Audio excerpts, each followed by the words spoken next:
வணக்கம். தமிழ் பாவை டிவியின் பிரதான செய்திகளுடன் கௌதமி. முதலில் தலைப்பு செய்திகள்.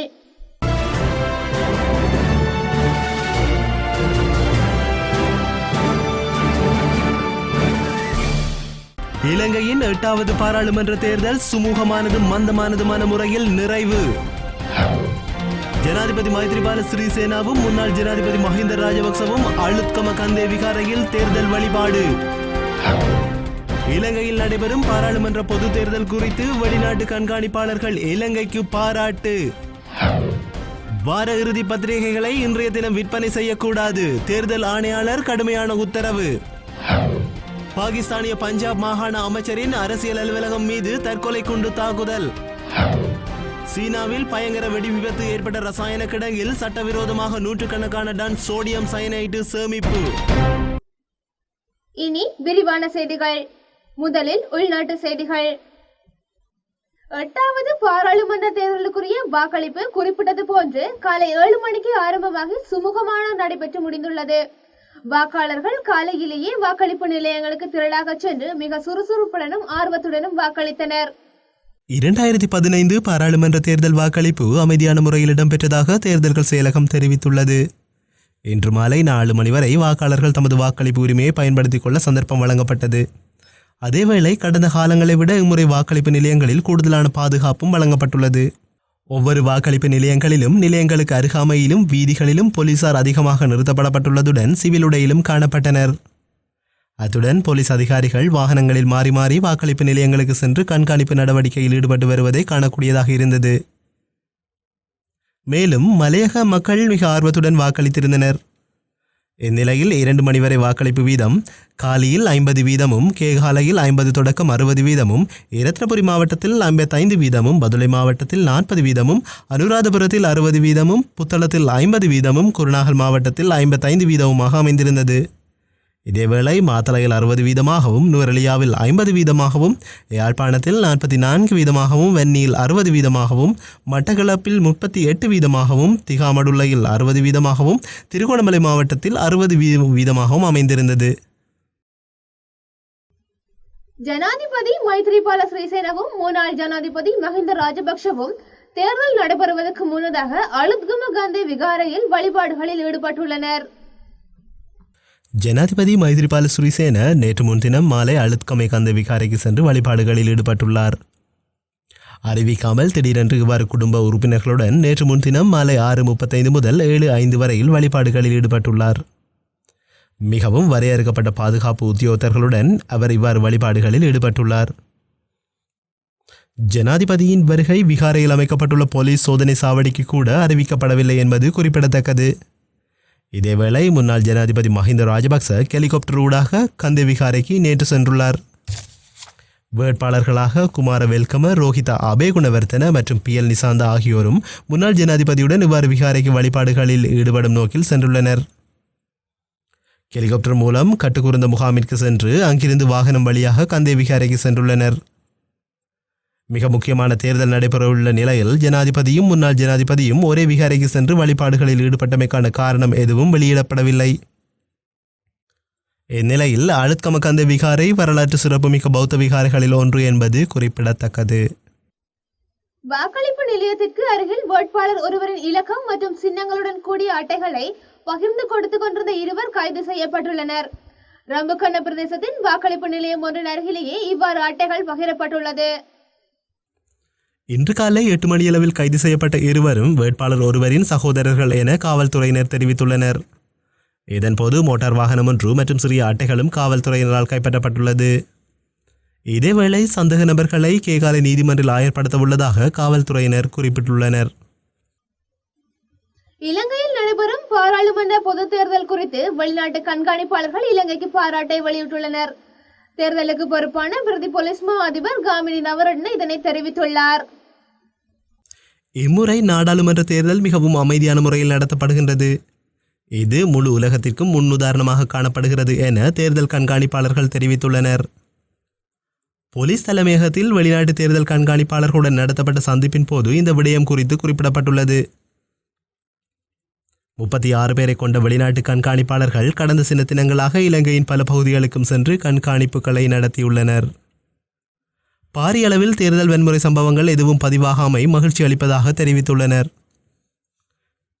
இலங்கை நிலவும் அமைதியான சூழ்நிலை குறித்து இணையம் ஊடாக முழு உலகிற்கும் வெளிநாட்டு கண்காணிப்பாளர்கள் அறிவித்துள்ளனர் என காமினி நவரட்ன சிங்கள ஊடகம் ஒன்றுக்கு அளித்த நேர்காணலின் போது தெரிவித்துள்ளார். வார இறுதி பத்திரிகைகளை இன்றைய தினம் விற்பனை செய்யக்கூடாது என்று தேர்தல் ஆணையாளர் கடுமையான உத்தரவு பிறப்பித்துள்ளார். நேற்று வெளியான சிங்கள வார இறுதி பத்திரிகைகளில் முதல் பக்க கவர் ஸ்டோரி போன்று கடந்த மஹிந்த அரசாங்கத்தின் ஊழல்கள் மற்றும் நல்லாட்சி அரசாங்கத்தின் சாதனைகள் தொடர்பான விளம்பரங்கள் இடம்பெற்றிருந்தன. இதற்காக பழைய பத்திரிகை செய்திகளை வெட்டி எடுத்து ஒட்டி உண்மையான பத்திரிகை முன்பக்கம் போன்றே தயார் செய்திருக்கிறார்கள். இந்த விளம்பர உத்தி காரணமாக மஹிந்த அரசின் ஊழல்கள் மக்கள் மத்தியில் மீண்டும் ஞாபகப்படுத்தப்பட்டு ஐக்கிய தேசிய கட்சிக்கு ஆதரவான மனோநிலை மக்கள் மத்தியில் உருவாக தொடங்கியது. இதனை அடுத்து மஹிந்த தரப்பினர் தேர்தல் ஆணையகத்தில் இது தொடர்பாக புகார் கொடுத்திருந்தனர். சம்பவம் தொடர்பில் விரிவாக ஆராய்ந்த தேர்தல் ஆணையாளர் மஹிந்த தேசப்பிரிய வார இறுதி பத்திரிகைகளை இன்று விற்பனை செய்வதற்கு தடை விதித்துள்ளார். பொதுவாக வெள்ளிக்கிழமைகளில் வெளியாகும் சிங்கள மொழி வார இறுதி பத்திரிகைகள் திங்கள் வரை விற்பனை செய்வது வழக்கமாகும். இனி வெளிநாட்டு செய்திகள்.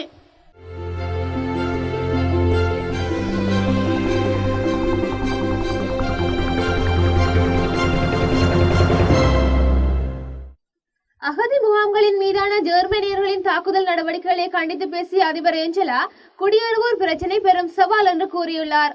இந்த ஆண்டு மட்டும் ஜெர்மனியில் அகதிகளின் குடியிருப்புகள் மீது 200க்கு அதிகமான தாக்குதல்கள் நடைபெற்றிருப்பதாக தெரிவித்தார். முன்னெப்போதும் இல்லாது ஐரோப்பாவில் புலம்பெயரும் அகதிகளின் எண்ணிக்கை அதிகரித்திருப்பதாக தெரிவித்த அதிபர் ஏஞ்சலா இது கிரேக்கத்தின் கடன் நெருக்கடியை விடவும் சிக்கலானது என்றார். இந்த ஆண்டின் துவக்கம் முதல் ஜெர்மனியில் குடியேற மனு அளித்துள்ளவர்களில் பெரும்பாலானோர் தென்கிழக்கு ஐரோப்பிய பகுதியில் உள்ளவர்கள் எனவும் குறிப்பாக Albania, Bosnia, Bulgaria, Croatia, Kosovo, Macedonia, Montenegro மற்றும் செர்பியா எனவும் தெரிய வந்துள்ளது. பாகிஸ்தானிய பஞ்சாப் மாகாண அமைச்சரின் அரசியல் அலுவலகம் மீது ஞாயிற்றுக்கிழமை நடத்தப்பட்ட தற்கொலை குண்டு தாக்குதலில் மாகாண அமைச்சர் உட்பட குறைந்தது 10 பேர் பலியானதுடன் 25 பேருக்கும் அதிகமானோர் காயமடைந்துள்ளனர். தாக்குதல் இடம்பெற்ற வேளை அந்த அலுவலக கட்டிடத்தில் மாகாண உள்துறை அமைச்சரான சுஜா கன்சடா கூட்டம் ஒன்றில் பங்கேற்றிருந்ததாக தெரிவிக்கப்படுகின்றது. அத்தோக் பிராந்தியத்தில் ஷாடிகான் கிராமத்தில் இடம்பெற்ற மேற்படி தாக்குதலால் இடிந்து விழுந்த இடிபாடுகளின் கீழ் உள்துறை அமைச்சரும் ஏனைய பலரும் சிக்கிக் கொண்டுள்ளனர். இடிபாடுகளின் கீழிருந்து இதுவரை சுஜா கன்சடாவின் சடலம் உட்பட 10 பேரின் சடலங்கள் மீட்கப்பட்டுள்ளதாக ராவல்பிண்டி ஆணையாளர் சாஜித் தெரிவித்தார். மீட்பு நடவடிக்கைகளில் இராணுவத்தினரும் பொதுமக்களும் ஈடுபட்டுள்ளனர். இந்த தாக்குதலுக்கு எந்தவொரு குழுவும் இதுவரை உரிமை கோரவில்லை என்ற போதும் பிரிவினவாதிகளே காரணம் என நம்பப்படுகின்றது. அமெரிக்காவில் அடுத்த ஆண்டு நடைபெறவுள்ள அதிபர் தேர்தலில் தமது சொந்த பணத்தில் இருந்து செலவிடப் போவதாக டொனால்ட் ட்ரம்ப் தெரிவித்துள்ளார். ரியல் எஸ்டேட் தொழில் செய்து வரும் ட்ரம்ப் குடியரசுக் கட்சி சார்பில் அதிபர் தேர்தலில் போட்டியிட ஆதரவு திரட்டி வருகின்றார். கட்சியினரிடையே அதிக ஆதரவு பெற்றவர் அதிபர் வேட்பாளராக அறிவிக்கப்படுவார் என்ற நிலையில் குடியரசுக் கட்சியை சேர்ந்த பலரும் போட்டியிடுவதில் ஆர்வம் தெரிவித்து வருகின்றனர். அதிபர் தேர்தலில் போட்டியிடுபவர்கள் தங்கள் தேர்தல் செலவுக்காக பெரும் தொகையை திரட்டி வருகின்றனர். இதில் தொழிலதிபர்கள் பலரும் பெரும் தொகையை நன்கொடையாக அளித்து வருகின்றனர். இந்நிலையில் தமது சொந்த பணத்தையே தேர்தலில் செலவு செய்ய முடிவு செய்திருப்பதாக டொனால்ட் ட்ரம்ப் தெரிவித்திருக்கின்றார்.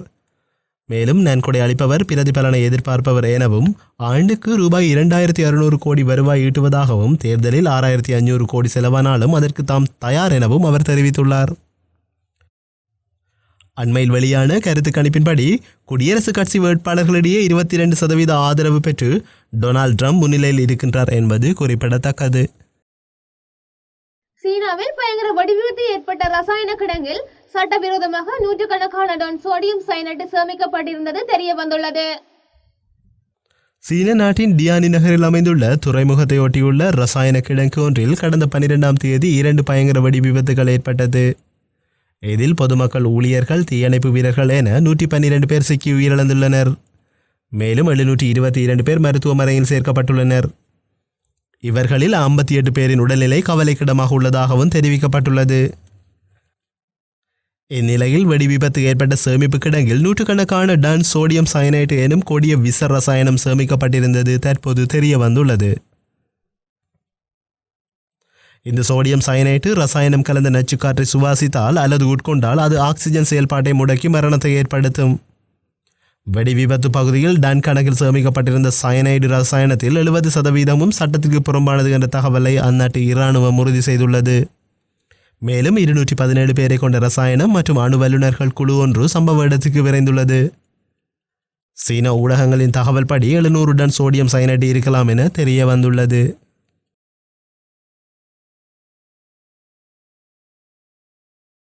இனி விளையாட்டு செய்திகள்.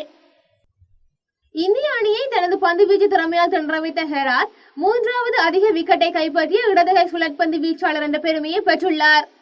இந்திய அணிக்கு எதிரான முதல் டெஸ்ட் போட்டியில் இலங்கை அணியின் முன்னணி சுழற்பந்து வீச்சாளரான ஹெராத் 48 ஓட்டங்களுக்கு 7 விக்கெட் வீழ்த்தி இலங்கை அணியின் வெற்றியில் பெரும் பங்கு பெற்றார். 61 டெஸ்ட் போட்டிகளில் விளையாடியுள்ள இடதுகை பந்து வீச்சாளரான ஹேராத் மொத்தம் 270 விக்கெட்டுகளை வீழ்த்தியுள்ளார். இதன் மூலம் இந்திய வீரர் பிஷன் சிங் பெடியை முந்தியுள்ளார். அவர் 67 டெஸ்ட் போட்டிகளில் 266 விக்கெட்டுகளை வீழ்த்தியிருக்கின்றார்.